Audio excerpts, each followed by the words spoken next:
Graça e paz, querido, uma vez mais.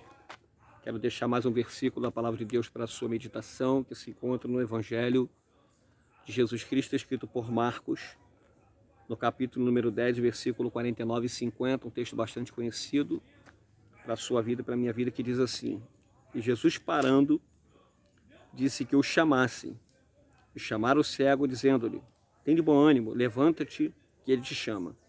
E ele, lançando de si a sua capa, levantou-se e foi ter com Jesus.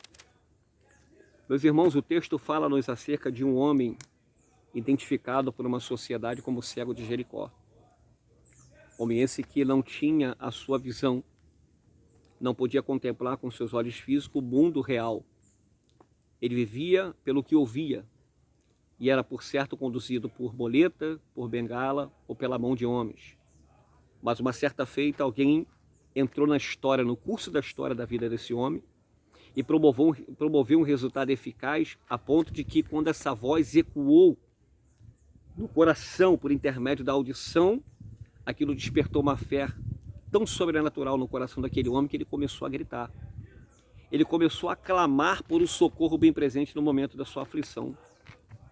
Eu estou falando do cego Bartimeu, que, quando ouviu dizer que Jesus passava por aquele caminho, ele não se ateve à questão da multidão que ali estava. Não, o cego Bartimeu tinha todos os motivos para ficar coagido ou inibido por conta da multidão que ali estava. O número é incontável. Pessoas que estavam passando por aquele local, via Jesus passar, a multidão seguia. Por certo, tinha 3 tipos de grupos que seguiam Jesus: dos adoradores, dos caluniadores e dos observadores. Os adoradores que adoram em espírito e verdade. Os caluniadores que em todo o tempo questionam os milagres. E dos religiosos também, por que não dizer, aqueles que apenas ficam só no estereótipo observando, mas são presos a conceito de religiosidade e não alcançam o seu milagre. Mas aquele homem, quando ele ouviu dizer que à beira do caminho estava passando Jesus de Nazaré, ele tomou uma posição. E o que vai fazer com que as coisas mudem na minha vida e na tua vida, querido, nos dias de hoje, vai ser o posicionamento que nós vamos tomar diante da presença de Jesus de Nazaré.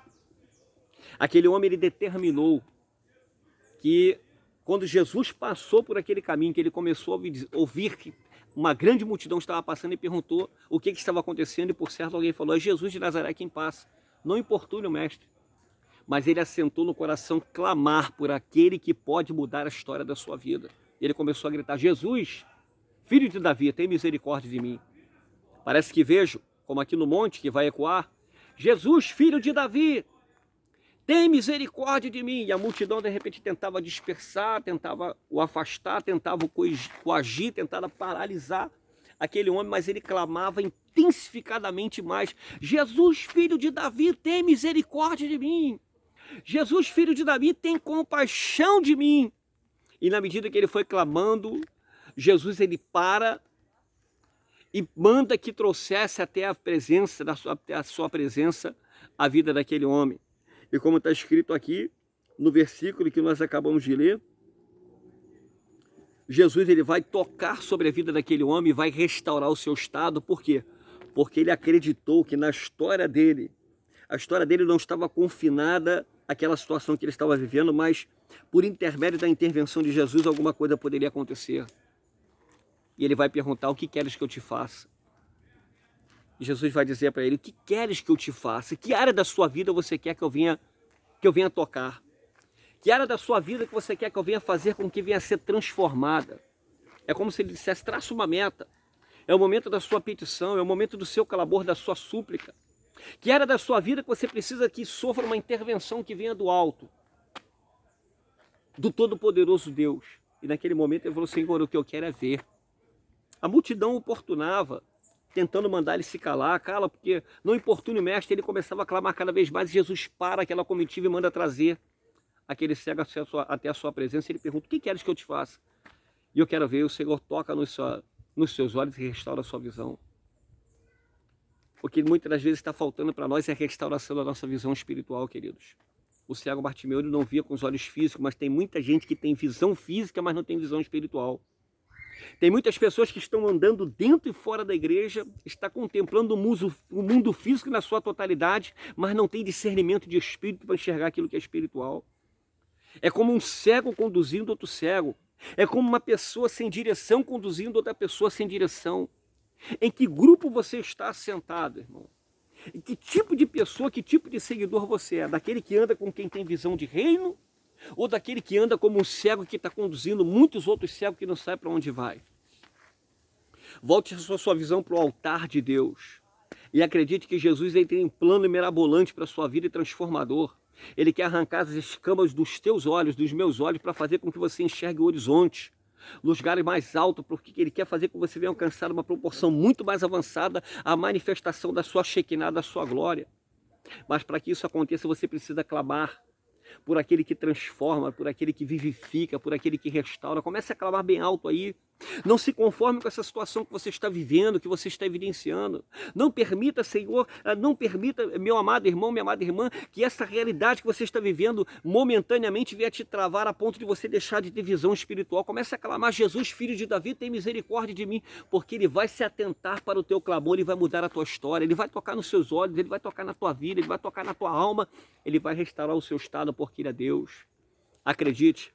Assim como o cego Bartimeu determinou no coração em clamar por Jesus, ele ouviu a sua súplica, o seu clamor.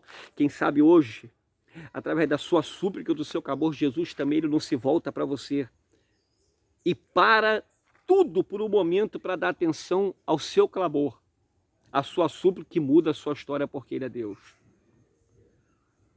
Entrega o teu caminho ao Senhor, querido, confia nele e o mais Ele falar. Acredite, Jesus tem uma história inovadora para contemplar na sua vida. Mas você precisa manifestar a tua fé em Deus. Jesus ele tem de encontro a tua necessidade nessa hora, eu profetizo. Ele quer mudar o teu estado, ele quer mudar a tua realidade, Ele quer mudar a história da sua vida. Ao invés de você andar por caminhos que não vão te conduzir a Deus, Ele quer te colocar no centro da sua vontade, porque no centro da vontade de Jesus, a visão panorâmica de todas as coisas. Abre os seus olhos para que você veja. Peça a Jesus para transformar o seu estado, mudar a sua história. Quem sabe hoje, Deus não marcou esse momento por intermédio desse vídeo para te dar um impacto de movimentação da sua fé e fazer com que você venha se aproximar do altar de Deus para que você seja impactado pelo novo de Deus. Jesus ele tem poder para mudar a tua história. Clame por Ele. Jesus, filho de Davi, tenha misericórdia de mim. Que Deus te abençoe a sua vida, a sua família e abençoe a sua casa. Em nome de Jesus Cristo, fica firme com Jesus e entregue a tua vida no altar de Jesus, porque no altar tem resposta de milagre. Amém.